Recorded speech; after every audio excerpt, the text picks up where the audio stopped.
I'm Corinne Schaefer, and welcome to Create Outside the Box. In this episode, we will be catching up with artist and coffee enthusiast Chelsey Hill, who we had originally interviewed back in 2022. We are going to be collaborating with Chelsey on some upcoming projects where we will be featuring her illustrations. So we thought we would take this opportunity to get an update from her and also to take a look back at our original conversation. If you're interested in watching this interview, please visit our Creative Operations YouTube channel under the playlist, Create Outside the Box. Hi, everyone. So much has changed since last I talked to Corinne in 2022, which I can't believe it's been that long. The big thing being that I moved to Omaha, Nebraska in 2023 after 9 years of living in New York City, so that is a big change. I moved back to my hometown for several reasons, but the main ones being a slower pace of life, which has been lovely, and being closer to my family. In Nebraska, I still am very active in my design studio and have several commissions recently in larger projects, including one for the Boulanger Initiative, which was creating portraits of several women composers for their latest curriculum, which is out now, which is very exciting. And I am currently working on poster designs for a theater company that's based in Oregon, and they're called Bag and Baggage Productions. And I am creating the designs for their upcoming season, so that is currently occupying my time. And I also work for the art museum in town. It's called the Joslin, and we've had some exciting news. We were just named the 6th best art museum in the country, so go us. I still very much so feel like a New Yorker, in mindset, in eccentricity. I definitely stand out a bit here, but that is not necessarily a bad thing. It still shows up in my work, and all like the fun, quirky outfits I draw, or just kind of humorous spins on things I think are still very New York-esque. And I'm just enjoying my time in Nebraska, and I like to think of this chapter of my life as my Midwest adventure. And now we're going to take a look back at our original conversation with Chelsey. Enjoy. Also known as the Illustrating Diva, Chelsey Hill is a New York City illustrator with a love of all things glamorous, humorous, and colorful. Her works are often inspired by eccentric New Yorkers, as well as legendary musicians and performers. Chelsey specializes in and absolutely adores creating illustrations for music organizations. When she's not illustrating, she's growing her shoe collection, drinking fancy overpriced coffees, and avoiding pigeons. So I would like to give a big welcome to Chelsey Hill to Create Outside the Box. Thank you so much for talking to me today. Well, thank you, Corinne. And I'm happy to be here and honored that you want to talk shop. Well, I'm honored because this part is normally where I introduce somebody and we talk about how we know each other, and we are meeting for the first time. We are. In this interview. And it's because I'm a huge fan.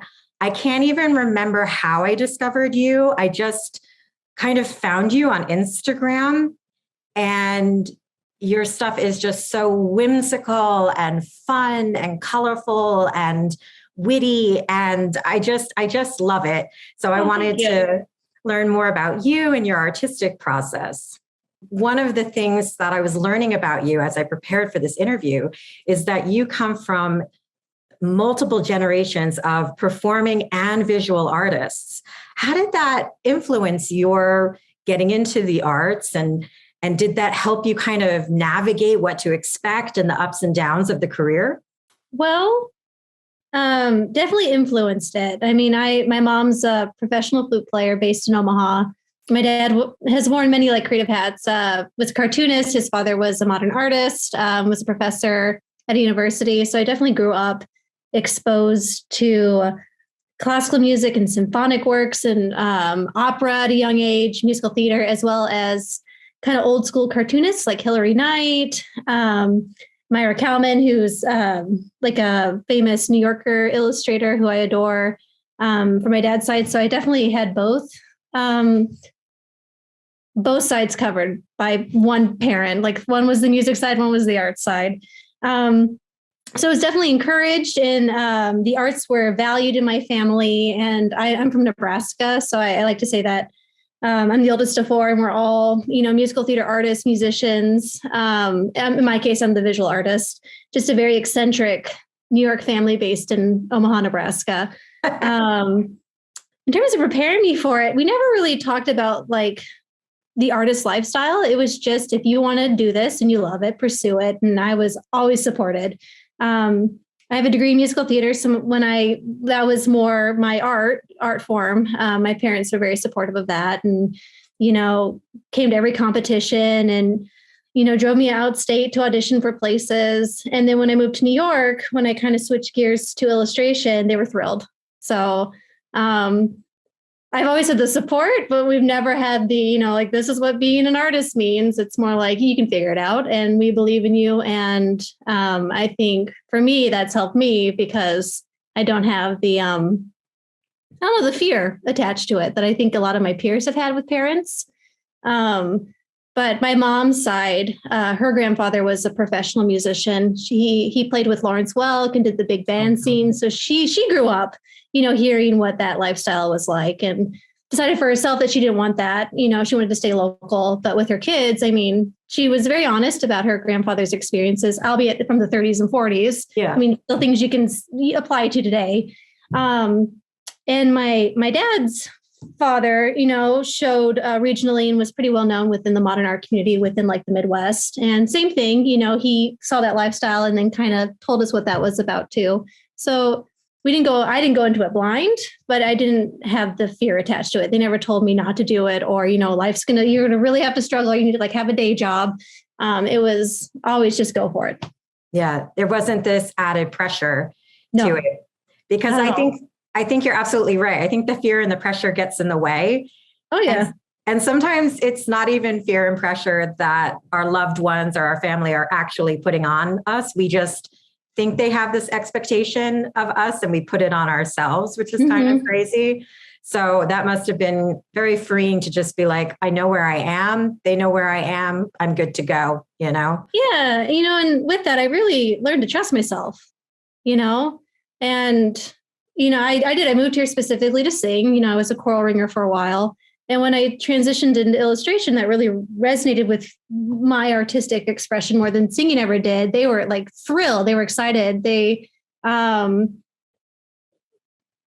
my biggest supporters, even though that's not why I moved here. Very excited whenever I called them to like know what I was up to and encourage like my own personal projects. So yeah, I give my parents a lot of credit for just helping me and my siblings truly know who we are as artists and trusting in our inner voice.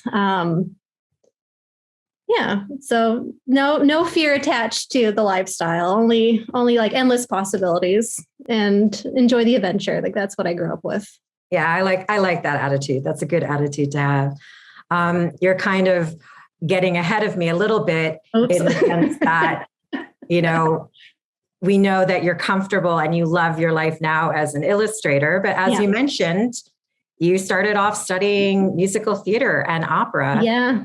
Yeah. When in high school, middle school and high school, I was definitely the singer of my peer group. I was the one that did, Nats, and not only like the local, regional, national, did the classical singer magazine competition. Like I loved opera from a young age. Like I was a nerd about it. I always listened to it. That's all I listened to. I wanted to go to symphonies. Like for my birthday, my parents bought me Renee Fleming tickets. Like when I was 10, like I was that kid. And so that to me was such an identity piece. So I went to school for musical theater, kind of like double majored in music so I could get a little bit more of the classical track. Moved to New York because I had met a playwright who like lined up a lot of Broadway auditions. So I kind of hit the ground running. Was here, auditioned, became like a choral ringer. And about a year and a half into living in New York City, it just was not resonating with me. I wasn't enjoying it anymore. Yeah. I think, the industry's hard.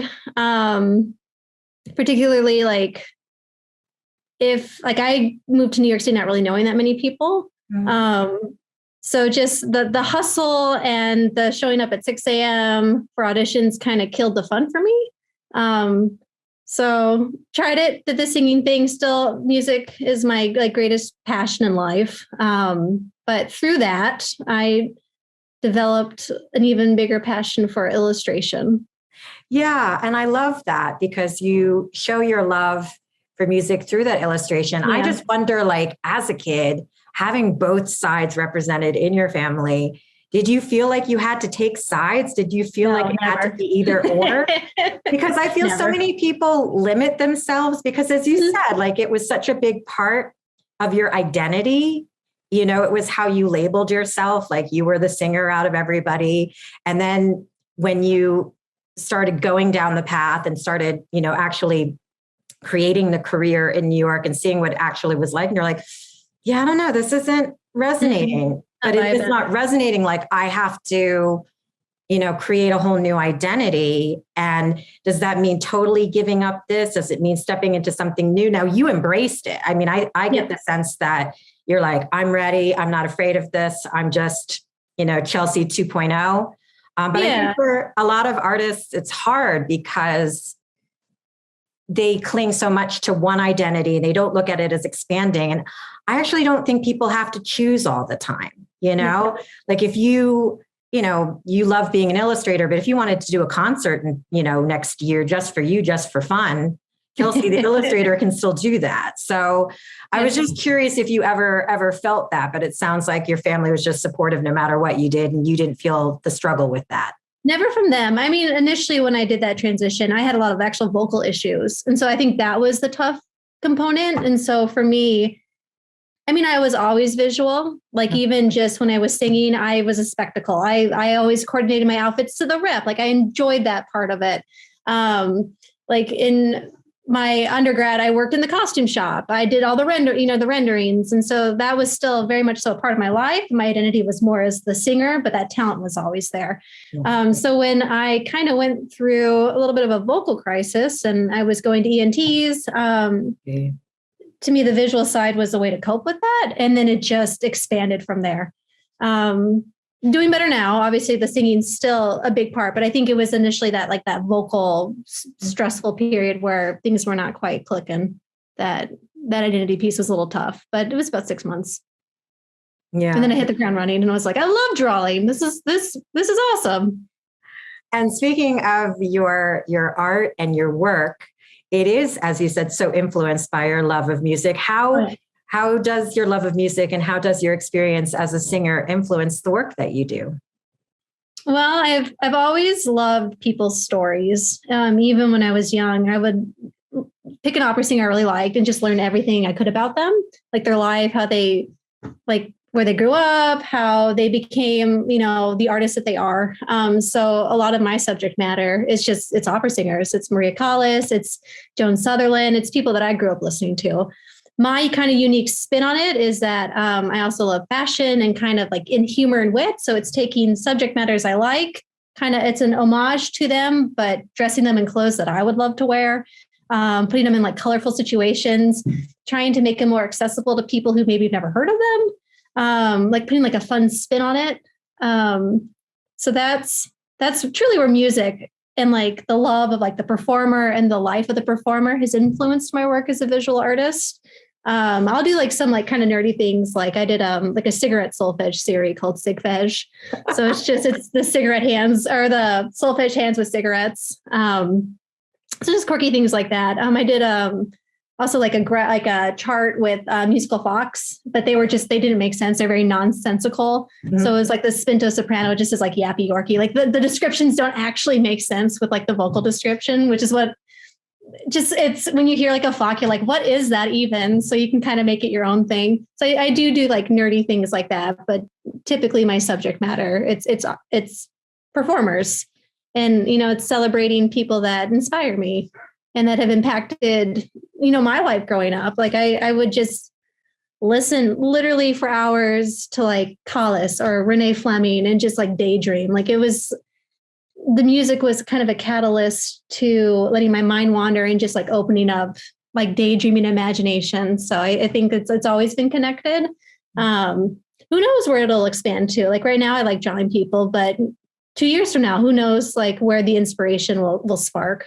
I love how, as you were talking about how, yes, you love all of these figures, but then you were taking and drawing on these other loves that you have, fashion and glamour, and kind of the idea of like updating these opera icons in a like more modern sense. And I think that's what has drawn me to your works as well, because it's Joan Sutherland, but like, I don't know, in like Florida glam and bright colors, like you've never seen her. And it works. Like, I love it so much. And the thing that I find, and it's not everybody, I am generalizing, but I find sometimes that the classical art forms, they struggle so much to update and stay relevant and cool while maintaining authenticity. And I think that because you're bringing so much love, like the love of the individual singers, but also like the love of fashion and just wanting to tell the stories, that's why your work comes off as fresh and authentic at the same time. I mean, what goes into when you're creating like my t-shirt, with Collis? How do these ideas come to you? There's no method to my madness. I mean, I'm a professional daydreamer. I mean, I can be walking down the street and see a coat that I like in the window, and just like my mind will then just go like, who would wear this? Like, how can this be funny? Like, what kind of shoes would pair well with this? What opera singer would I put in this? And then it's just, I let my mind wander. I mean, for your shirt, it was a series with Opera 360.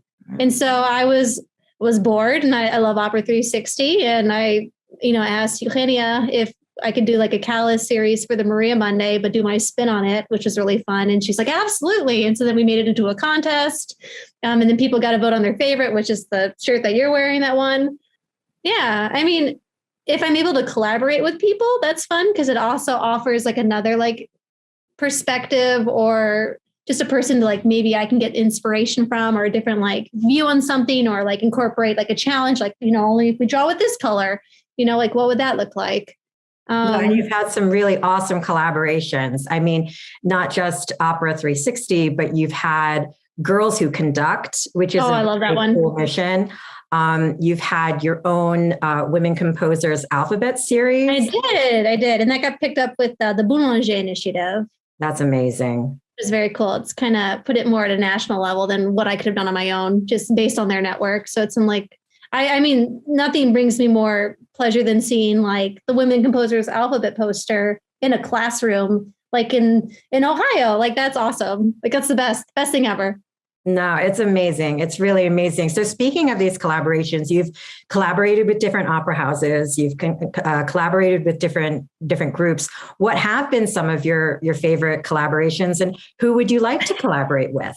I mean, anything for a music organization it just feeds my soul. I mean, I worked at the Met Opera before the shutdown. I was a wardrobe dresser.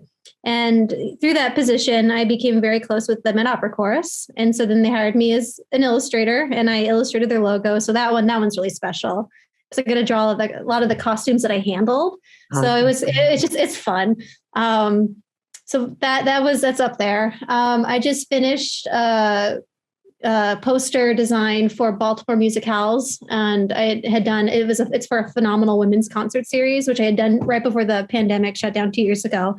So that's lovely. Girls Who Conduct, getting to draw a different conductor, which we're starting up again tomorrow on Thursday. Oh, cool. So it's still continuing. And also just then hearing from the conductors, like it's a thrill, that they like their likeness. That's always a little like scary when you're drawing people that are alive. I typically draw dead people, is that the live ones might not like how you draw them, but for the most part, I have gotten a lot of positive feedback. Now I'm going to get back to that one. But in addition to opera, you do a lot of musical theater icons. I do. You have also a bitchy pigeon.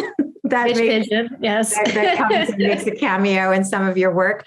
How do you decide on your subjects? Like, you've got your New Yorkers. How do you decide on what stories to tell?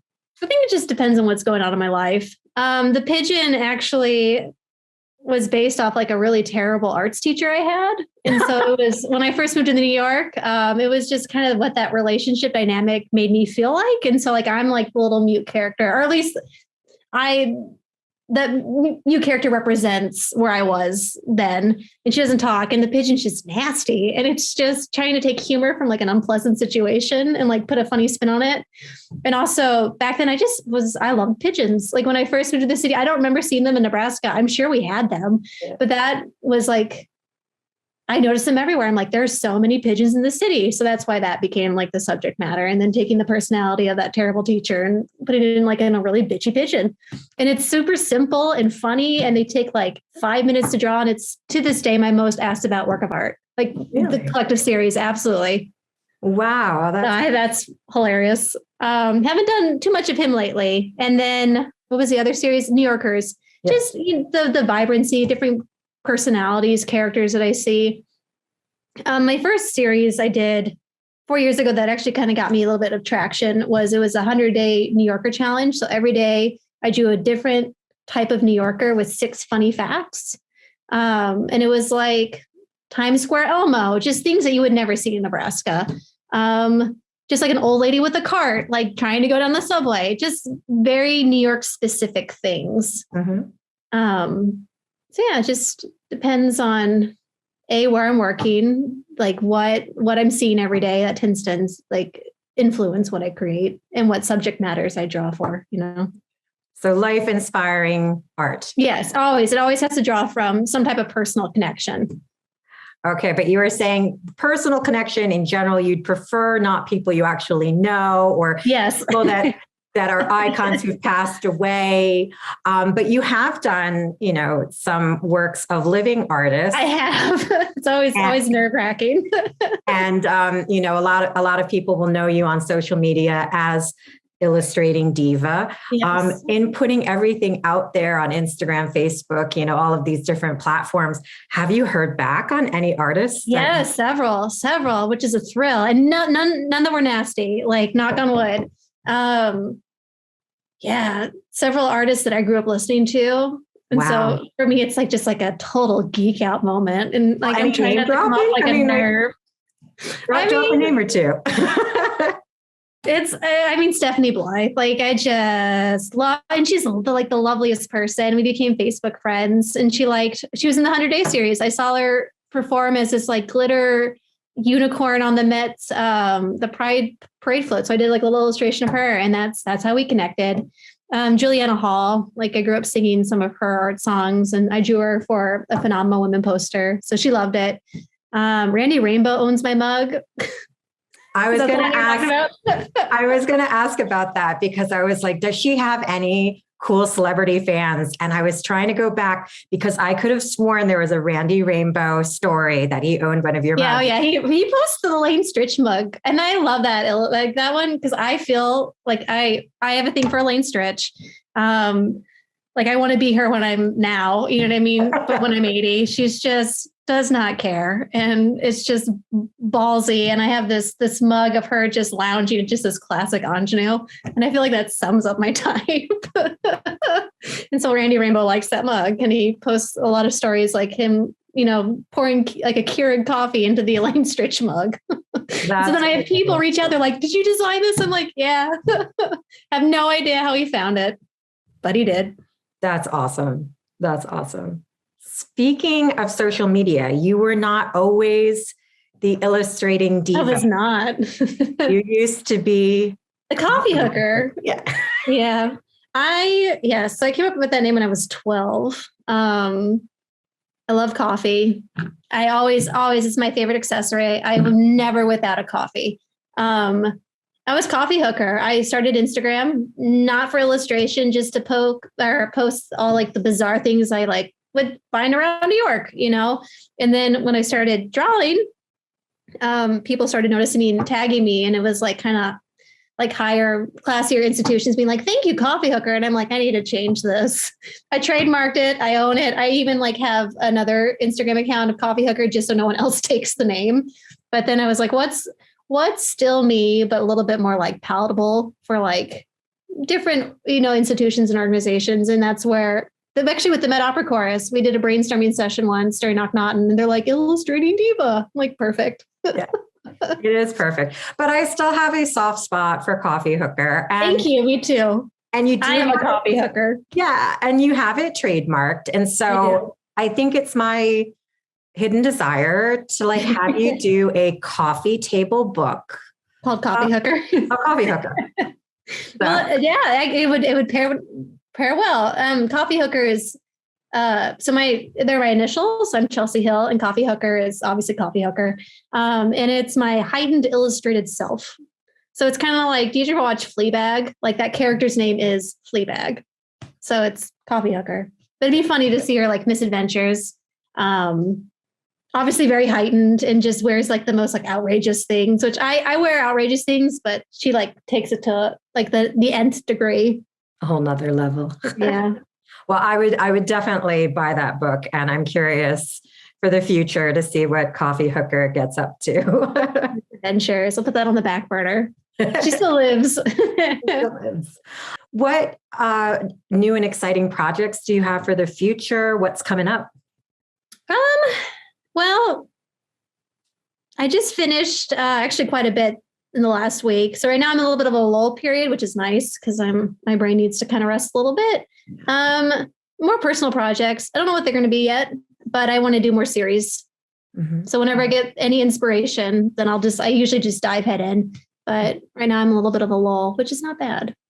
No, I think sometimes we need kind of those quiet moments for the creative thoughts to come, because if you're too busy and it's too noisy, there's no space for them. So yeah, I totally get what you mean.